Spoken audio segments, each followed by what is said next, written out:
Bonjour et bienvenue. Aujourd'hui, je voudrais vous parler quelques instants du burn-out. Je crois que tous dans nos vies professionnelles, nous sommes à un moment de notre carrière confrontés un peu, beaucoup, à ce phénomène de burn-out. La première chose que je voulais vous dire, c'est que le burn-out, le trop-plein comme on pourrait dire, est une solution. Est une solution que met en place notre inconscient pour nous dire stop. Trop, c'est trop. Comme je le répète souvent en hypnose, à l'intérieur de nous, il y a deux grandes parties, on va dire de façon simple. Il y a le conscient, le mental, celui qui réfléchit, celui qui est fait de croyances, de peurs, d'idées sur soi et les autres. Et une autre partie de nous, plus profonde, que là on va nommer l'inconscient, qui lui pense et réagit en émotion. Dans notre vie moderne, souvent il y a un décalage entre les deux et nous arrivons à vivre de façon harmonieuse avec ce décalage. Mais quelquefois, dans certaines situations, ce décalage grandit. Et bien sûr, l'inconscient qui gère nos émotions a toujours la priorité, est toujours plus puissant que ce mental qui, lui, nous a poussés dans le fossé et qui est, en fait, compte assez fragile. Alors le burn-out, en général, nous avons trois styles de personnes qui sont capables de tomber, en tout cas dans le burn-out. Rappelez-vous toujours que si vous prenez un bureau où il y a 4-5 personnes, parfois c'est qu'une personne qui fait un burn-out. Donc, cela nous renvoie l'idée que c'est notre perception de la réalité qui provoque le phénomène et non pas forcément les événements qui se passent autour de nous. Alors, comme je le disais, il y a trois grandes catégories de personnes qui tombent au burn-out. Alors la première, ce sont souvent les gens trop gentils, les gens qui, dans leur éducation, ont été éduqués, je dirais, à écouter, à faire plaisir à l'autre, à obéir quelquefois, et qui, sur le lieu de travail, n'arrivent pas à dire non, n'arrivent pas à donner leur avis. Alors, souvent, ils croulent sous la charge de travail, on leur en donne. Ils cherchent à faire plaisir en essayant d'être le plus fort possible, celui qui résout tout. Donc ils accueillent, ils prennent. Et bien sûr, je dirais que leur bouteille intérieure, leur capacité à absorber la tâche commence à s'amenuiser de plus en plus jusqu'au moment où ils n'en peuvent plus, où ils sont vraiment en surcharge de travail professionnel. Et là, à un moment, l'inconscient, il dit stop. Souvent, il y a des prémices, ça ne tombe pas d'un seul coup comme ça. On peut avoir des douleurs, nous pouvons avoir des insomnies, nous pouvons avoir quelquefois des problèmes de peau, tous des symptômes qui viennent nous prévenir qu'il va se passer quelque chose, mais souvent nous ne les écoutons pas. La deuxième grande catégorie, ce sont les gens qui, eux aussi, d'une façon différente, ont été éduqués à travailler. C'est le boulot, faut bosser, faut être fort. La vie, c'est faire la tâche, s'amuser, prendre du plaisir, c'est pas quelque chose qui n'est autorisé. Donc on travaille et souvent, ces gens ont du mal à déléguer. Ils ne font pas confiance à l'autre, donc ils prennent là aussi tout sur eux. Ils veulent la maîtrise. Alors bien sûr, jusqu'à un certain moment, les choses peuvent passer. Elles peuvent traverser des moments d'intense travail, mais l'âge passant, parfois une goutte d'eau, une tâche supplémentaire qui vient apporter quelque chose de plus, et là, patatrac, comme je dirais, il y en a trop, et là aussi l'inconscient vient dire stop. La troisième catégorie de personnes qui peuvent quelquefois tomber au burn-out, ce sont des gens qui ne se plaisent plus dans ce qu'ils font. Ils font un travail par obligation, par nécessité souvent financière, économique, mais ils ne se plaisent plus. Ils ont fait le tour un peu de leur boutique et chaque jour c'est de la répétition.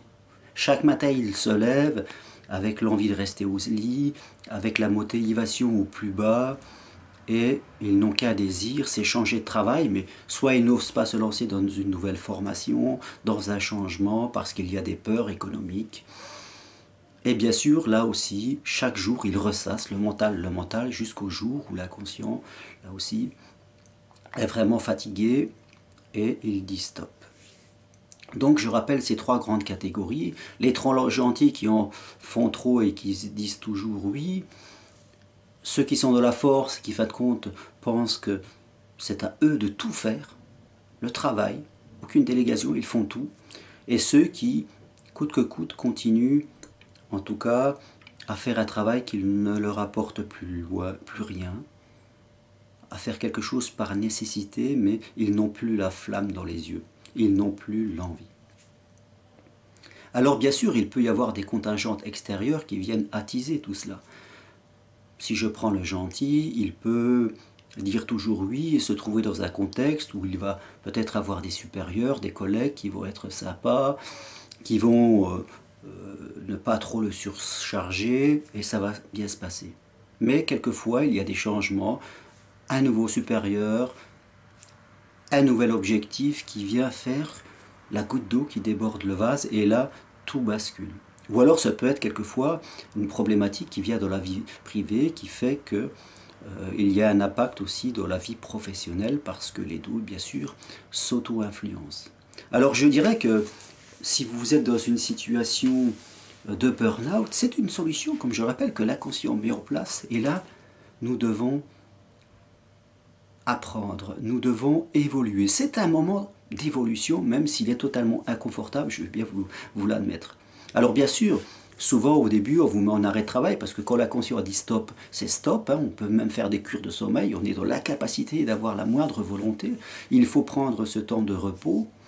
Quelquefois, on peut aussi, les médecins vous donner quelques médicaments, des anxiolytiques, et ça peut être important de les prendre, histoire de se réguler, de retrouver un équilibre à l'intérieur. Maintenant, c'est aussi un moment d'observation de nous-mêmes, des moteurs de nos comportements, de ce qui nous pousse pour pouvoir évoluer et ne pas retomber dans le même piège 6 mois après ou 1 an après. Parce que souvent, les gens qui ne font pas ce travail, qui vont prendre de l'arrêt, des médicaments et qui vont retourner ainsi à leur travail, quelques mois après, vous les retrouvez. Vous pouvez même changer de travail et ça recommence. Parce que c'est dans nos comportements que nous devons progresser. Celui qui est trop gentil, il doit apprendre à dire stop, à ressentir dans ses émotions quand il y a un trop-plein et savoir le dire. Donc il doit travailler sur sa confiance en lui, sur sa capacité à s'affirmer, aussi apprendre la communication et savoir comment le dire.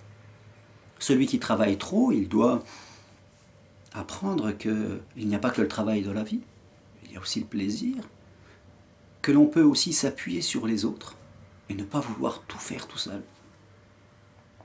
Donc voilà, on doit un petit peu se déconnecter de nos automatismes mentaux. Et je dirais que la troisième partie, ceux qui font vraiment un travail répétitif, qui chaque jour creusent un vide, eh bien, c'est le moment de faire, je dirais, une reconversion, un changement, de savoir prendre le temps. Quelquefois, c'est juste le premier pas. Il suffit de se lancer dans une formation, dans autre chose.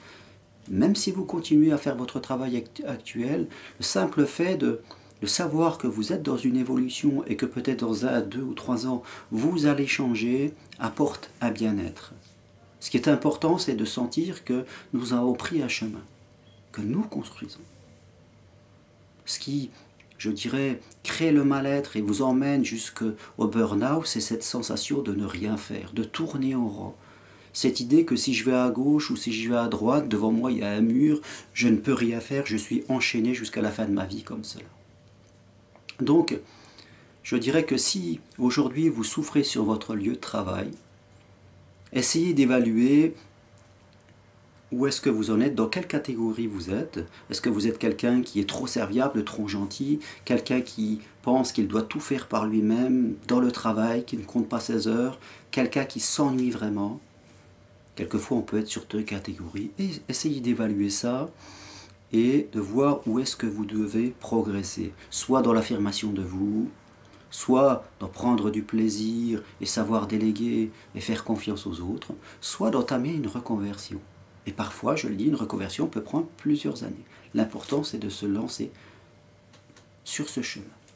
Et si bien sûr vous avez besoin d'aide et vous désirez aller plus loin, comme vous le savez, je suis à votre entière disposition.